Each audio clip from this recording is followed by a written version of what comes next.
আমি যখনই আমার স্টুডেন্টদেরকে পড়াতে গেছি তখনই দেখেছি যে তাদের মধ্যে ইনটু আর অনটু এই দুটো প্রিপোজিশন নিয়ে খুব প্রবলেম, খুব একটা ডাউট যে কোথায় ইনটু বসবে আর কোথায় অনটু বসবে। তো আজকের আমি ভিডিওটাতে শুধু এই দুটো প্রিপোজিশন নিয়ে ডিসকাস করব, যেখানে কোথায় আমরা ইনটু বসাচ্ছি আর কোথায় আমরা অনটু বসাচ্ছি সেইটা শিখে নেব। Hey guys, welcome to my channel. My name is Ratul Chakraborty and in this channel you are gonna learn, love and live English with me. সবার আগে আমরা কি করব? সবার আগে দেখো, সবার আগে আমরা করছি যে ইনটু আর অনটু, এই দুটো হেডিং করলাম। কি করলাম? ইনটু আর অনটু হেডিং করলাম।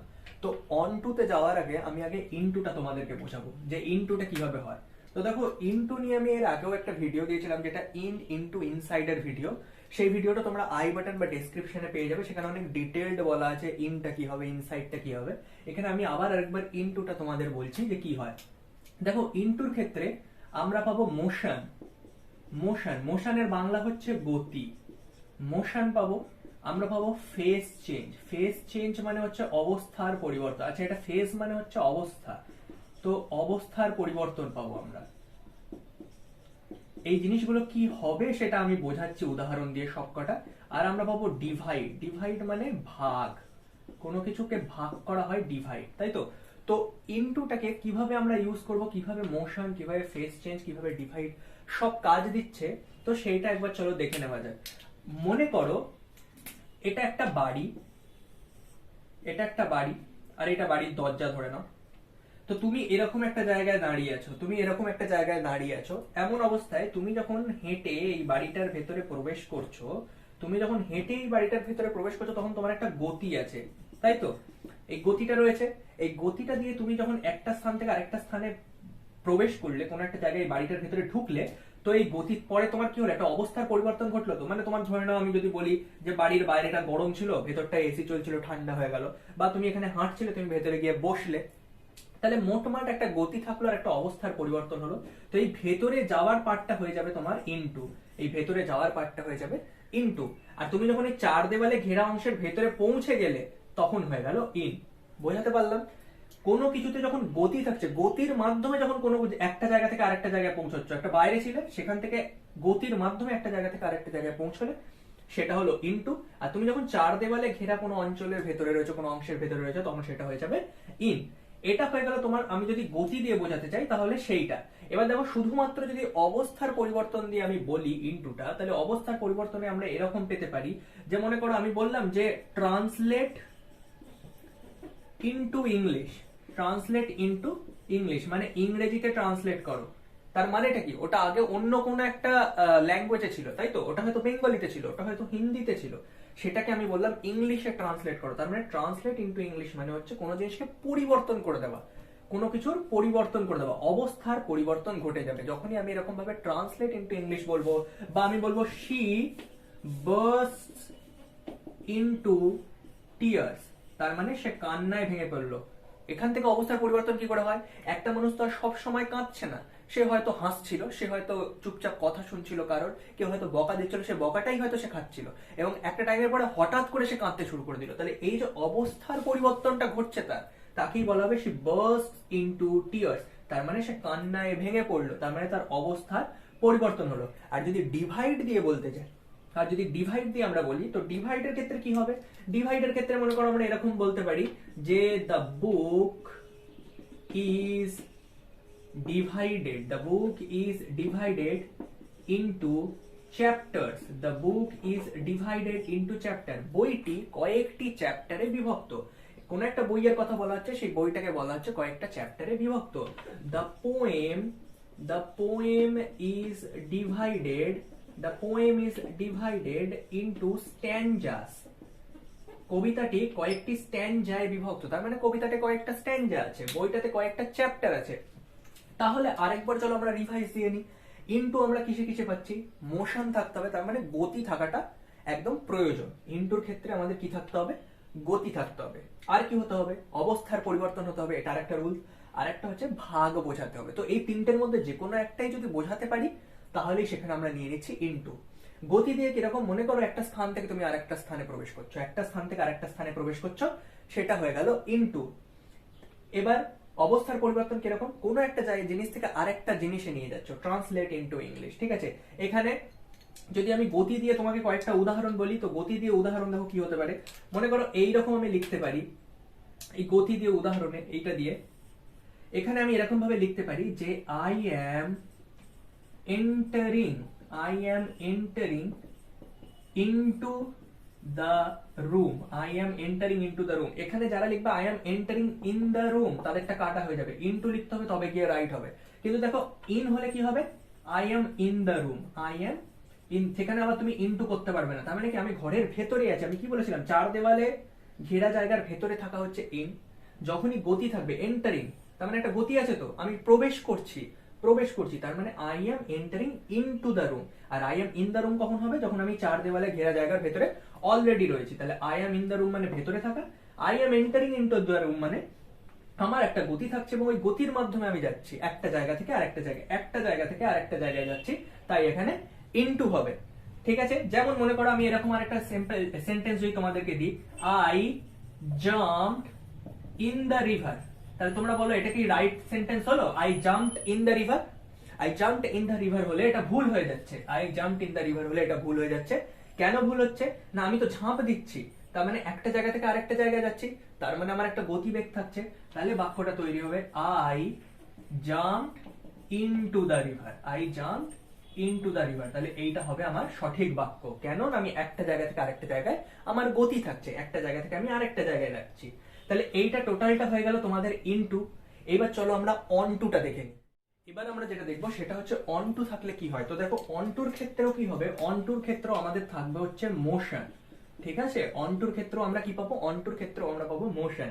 এখানেও একটা জায়গা থেকে আরেকটা জায়গায় যাওয়ার গতি দেখাতে হবে, একটা জায়গা থেকে আরেকটা জায়গায় যাচ্ছে, তার মানে গতি থাকছে। ওই গতিটা থাকলে তবেই অনটু হবে। অন মানে কোনো কিছুর ওপরে, আর অনটু হচ্ছে আমার গতি থাকতে হবে, গতি থাকতে হবে। এই গতিটা থাকলেই তবেই অনটু হবে। তবে আর একটা জিনিস মাথায় রাখবে, অনটুকে আসলে দুটো ভাগে ব্যবহার করা যায়। একটা হচ্ছে অ্যাডজেক্টিভ রূপে, অনটু থেকে আমরা একটা অ্যাডজেক্টিভ পাই, একটা পাই প্রিপোজিশন। অনটু থেকে একটা পাই অ্যাডজেক্টিভ, একটা পাই প্রিপোজিশন। তো সবার আগে আমি অ্যাডজেক্টিভের পার্টটা দেখাই। অনটু যখন অ্যাডজেক্টিভ রূপে কাজ করছে, তখন তার মিনিং হয় ফুল অ্যাওয়্যার অফ, মানে সবটাই জানা বা সবটা সম্পর্কে জ্ঞাত হওয়া বা জেনে রাখা, সবটাই জানা। ঠিক আছে, এইটা হচ্ছে ফুল অ্যাওয়্যার অফ অনটু যখন অ্যাডজেক্টিভ হিসেবে। যেমন মনে করো আমি যদি একটা এক্সাম্পল দিই, যে এরকম ভাবে আমি লিখতে পারি যে প্ল্যানটার সম্পর্কে আমার সব জানা আছে, আমার সবটাই জানা। তার মানে ওই প্ল্যানটা সম্পর্কে আমি সব জানি। তাহলে I am on to the plan, মনে করো আমি লিখলাম যে I am on to your nature, তার মানে তোর ব্যবহার সম্পর্কে, তোর মেজাজ সম্পর্কে আমি যথেষ্ট ওয়াকিবহাল, আমি যথেষ্ট জানি যে আসলে তোর মেজাজটা কিরকম, তুই কখন খিটখিটে হয়ে যাস, তুই কখন হাসিস, কখন রেগে যাস, তো তোর মেজাজটা সম্পর্কে আমি যথেষ্ট ওয়াকিবহাল।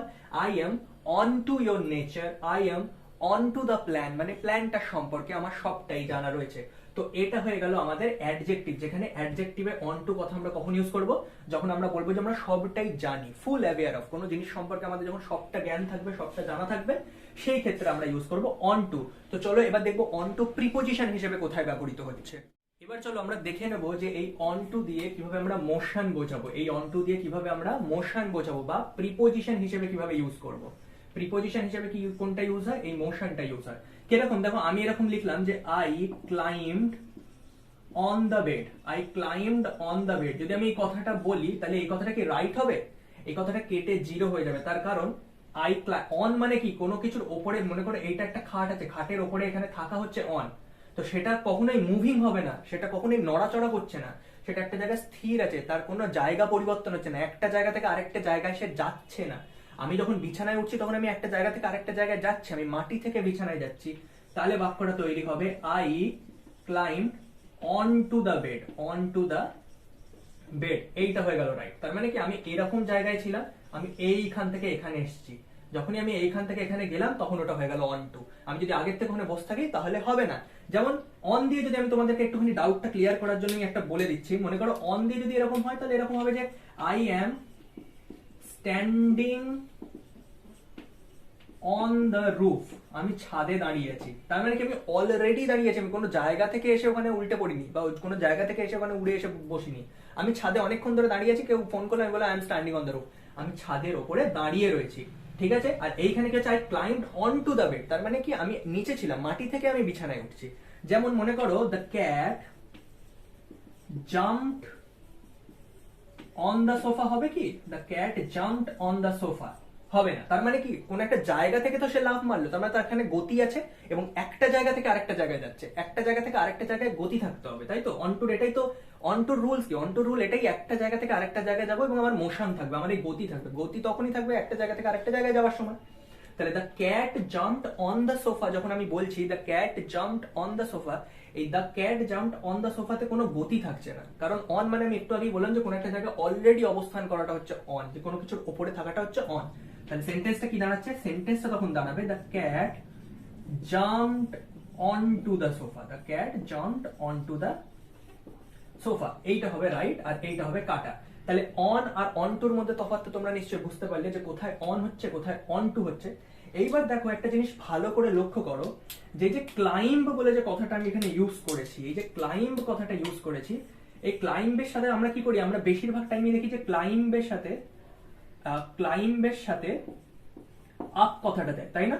আমরা বলি যে ক্লাইম্ব আপ, হয়তো এখানে ক্লাইম্ব অন টু হয়ে গেল কি করে, ক্লাইম্ব অন টু কি করে দিয়ে দিল স্যার, বা দাদা কি করে ক্লাইম্ব অন টু করে দিল, এখানে তো ক্লাইম্ব আপ হওয়ার কথা। তো ভালো করে এইটাও আমি তোমাদের ক্লিয়ার করে দিচ্ছি। দেখো আপ কোথায় ইউজ হয়, আপ ইউজ হয় যখন আমরা আপওয়ার্ড কোনো কিছু বোঝাবো, কোনো কিছু আপওয়ার্ড বোঝাবো, মানে কোনো কিছু যখন এরকম ওপরের দিকে চলা বোঝাবে, কোনো কিছু ওপরের দিকে যাচ্ছে সেটা হচ্ছে আপওয়ার্ড। যেরকম আমি যদি বলি climb up the tree, climb up the tree মানে হচ্ছে তোমাকে আমি গাছের ওপরে উঠতে বলছি, গাছের ওপরে উঠতে বলছি, তার মানে কি তোমার গতিটা সবসময় ওপরের দিকে হচ্ছে। কিন্তু আমি যদি বিছানার ওপরে উঠি তাহলে হয়তো দেখা যাচ্ছে যে এইটা হচ্ছে বিছানা, তোমার এইটা ধরে নাও বিছানা, আর এইখানে তুমি দাঁড়িয়ে আছো, আর এইটা হচ্ছে বিছানা। ধরে নাও তুমি এখানে কোনো একটা টেবিলের উপর দাঁড়িয়ে আছো আর এইটা একটা বিছানা, তো তুমি এইখান থেকে এখানে গেছো, বা এমন একটা জায়গায় দাঁড়িয়ে যেখানে তোমার কোমরের লেভেলে হচ্ছে তোমার বিছানা, তাহলে সেখানে কি তুমি ওপরের দিকে উঠছো, ওপরের দিকে উঠছো না, তখন তুমি একটা জায়গা থেকে আরেকটা জায়গায় যাচ্ছ।